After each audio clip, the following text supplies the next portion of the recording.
Hi, welcome to Fun and Fearless Finances.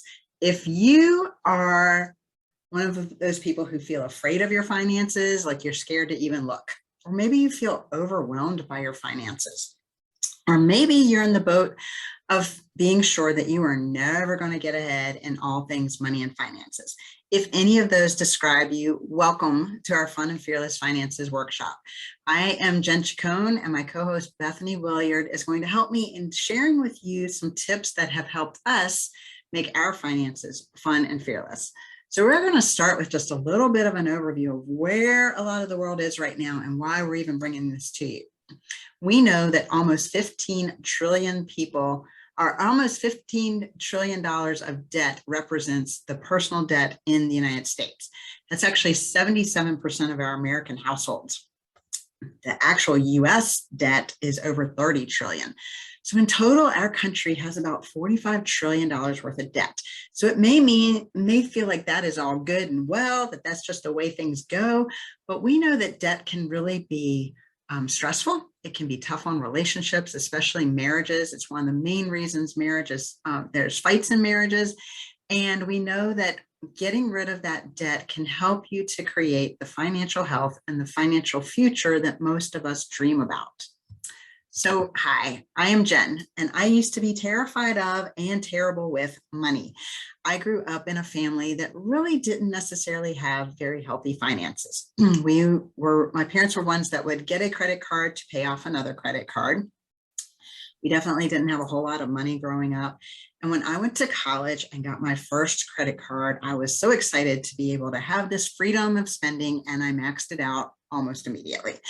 So here I am stuck with a credit card that's doing me no good now, and I am just making minimum payments on it, and I'm getting further and further behind. So I finally ended up going to my boyfriend's mother to ask for a loan to pay it off, which was mortifying, first of all, and also put me on a really tight leash with my finances for a little while.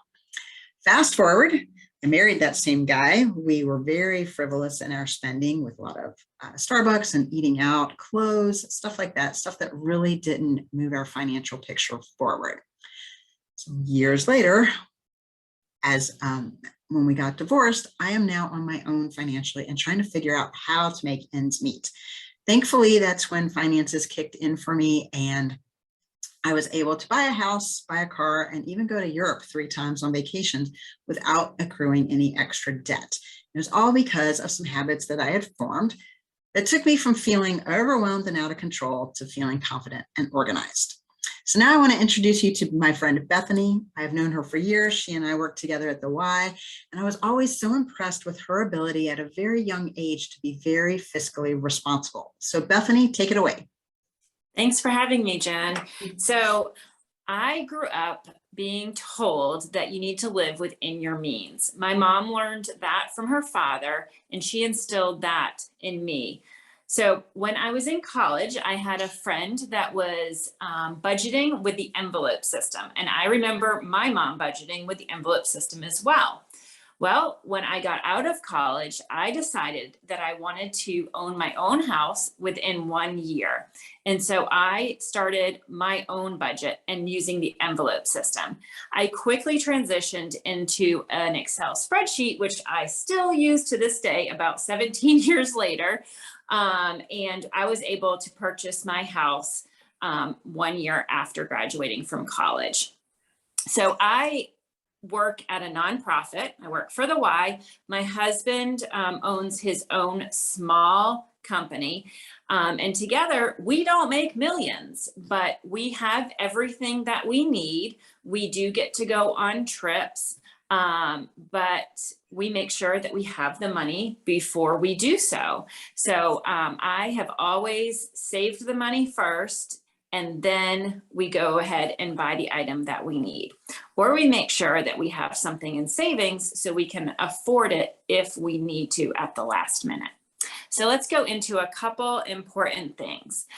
It is first, know your numbers. We want to know how much our income is. So you need to know how much you're bringing in every single month, and then you're going to figure out your expenses. So your income could be fixed, it could be variable. The goal really is to get the income this month and use that income for next month's expenses. If you have a varying income, I suggest going with that lowest amount that you could possibly bring in. So figure out what that number is, and that would be what I would plan my expenses on. Then you're going to know your expenses. We need to know what we're spending every single month on all the different items that could possibly come up in a month's time. Then there are the random wildcard things, and you're probably like, well, how the heck am I going to pay for that new lawnmower? Or how am I going to pay for that refrigerator? Or fixing my car, new tires? Well, those are wildcard items, and those things you don't necessarily, plan for, but you should. So you want to put some money away over the course of the year, so that way you have the money there when you need it. For example, I recently had to buy a lawnmower last weekend, but thankfully I have a home maintenance line for our budget. And so I was able to use the money that's in that to pay for the lawnmower. So we did not have to take out debt to afford that item. Then we do need to know what debt we do have and what the minimum payments are. And can we pay a little bit more on those payments to get that debt down? So let's talk a little bit more about tracking your expenses. You're probably thinking, how in the heck am I going to figure out what all my expenses are? You are not going to figure it out right away. It evolves over time. I started with probably a 10 or 15 line item spreadsheet, and I'm up to about 50. I know that probably seems ridiculous, but I like to plan and be ready for it. So I would sit down this month and track everything that you spend money on, from the little things to the big things, and then write your budget accordingly. So for instance, everything that you buy at a grocery store can go in one bucket for money for that line. The next thing could be gas for your car, your mortgage, your credit card payment. The list could go on, but track those expenses so you can come up with your budget. Next, we are gonna make a goal to have your income, like I said before, determine next month's expenses. So that way you know already how much money you have, so that way you can plan for the next month's expenses, your food, your car, whatever those might be. And our goal is to have some money left over. So we're creating what we call a green gap. And Jen can go into that for us. What is your green gap? I like to say that our green gap is what gets us out of financial purgatory, where you feel like you're stuck and there is no end in sight. The gap is where the growth is. So I want you to get excited about the gap, because this is your financial future. This is what's going to enable you to get out of that debt and to be able to do fun things later in life, things above and beyond the Starbucks and the eating out and the in the moment things. But I'm talking about vacations, retiring at 65 or earlier, being able to do big experiences with your kids. There's things that really make meaningful experiences in our life. So the green gap allows us to get out of that debt. It's like Bethany was talking about, cover those unexpected expenses that seem to come up all the time, and to build your wealth. Green Gap is also a program that I offer. It's a 3-week coaching program that really dives into your specific situation. So we're going to use some of the principles of that now to explain some ideas of how you can look at this. So as Bethany said, if we have the amount of money that we bring in every month, and then we keep our expenses ideally under that. If you're not there yet, you need to back up and start there. How do you get it back to balance where you are bringing in more than you are spending? Guys, anytime we are in that boat where it's flip-flopped, you're going to be getting deeper and deeper in the hole. So once you've gotten that and you've created this gap, even if it's not a very big gap at first, let's go with $100. Let's say you have created $100 extra in your budget for the month. You're going to focus on using that for 3 things. The first is to pay down that debt. You've already paid your minimum on your credit cards. That was part of your budget. So now you're taking that extra, and like Bethany said, putting a little bit more towards it. And you're picking one credit card and you're starting to pay it down. Once you have paid down that debt, you can also start using some of this for the emergency fund. As you evolve in your green gap, this changes as that gap becomes bigger and as your debt is paid down. But this is where we start.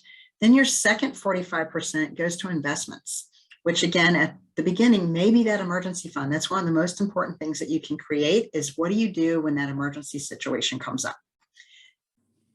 So if we were using the $100 example, that means you've paid $45 towards your debt and you've put $45 towards your emergency fund. That may not sound like much, but guys, that is moving the needle forward. And every month that you can do that, you're getting further and further into financial health versus financial purgatory. And the last 10% is for fun. We want you to be able to have some fun with this. Guys, life is about fun. We talked about this being a fun and fearless finances.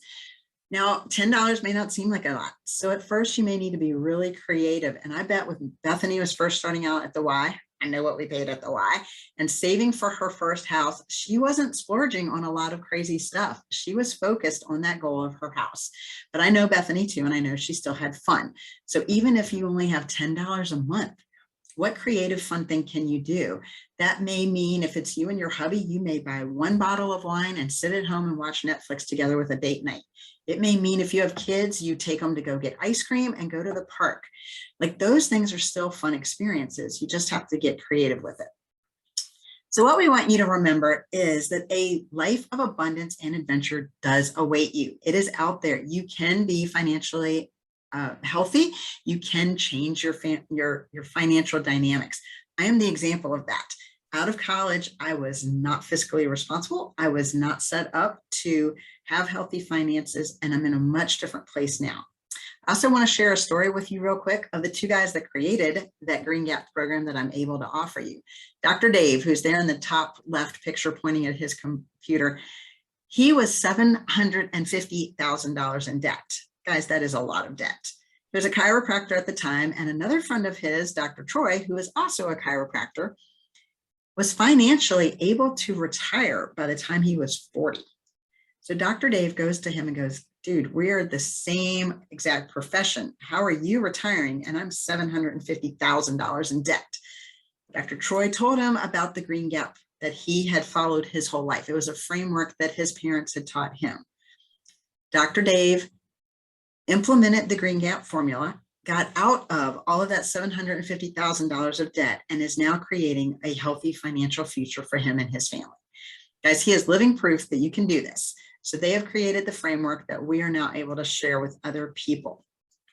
So as we wrap up and help you get started on your next steps, we want to remind you of three main things. First of all, if you'll do that work of knowing your numbers, tracking your expenses, and creating that green gap, that is the foundation to creating financial health. It's not the end all be all. There's still steps you can take beyond that, but that's where you want to start. Then you want to build that green gap. That is where you build your wealth and you improve your financial health, the 45-45-10 principle. And third, we haven't mentioned this yet, but I feel like it's really important, is being generous, whether that's with your time or your resources, as I firmly believe that what goes around comes around. And if you are generous, it is going to come back to you. So those are your marching orders. Those are your action steps to take. We do want to say a couple things as we finish up here. And one, that is Bethany and I are kind of throwing this out there. We enjoy doing this. We enjoy helping other people. We would love your feedback on what you thought, what was helpful, what would be helpful if we did some more things in the future, what kind of specific tips would be great for you. Bethany has a cool spreadsheet we may entice her to share with you guys at some point that's all mapped out of how to track a lot of these things. I also offer the Green Gap program. So if there's ways that we can continue helping you, we would love to do that. So please connect with us. Keep us posted on how you're doing. We would love to hear success stories as well. We are cheering you on. So for now, we want to say goodbye. Have a great day.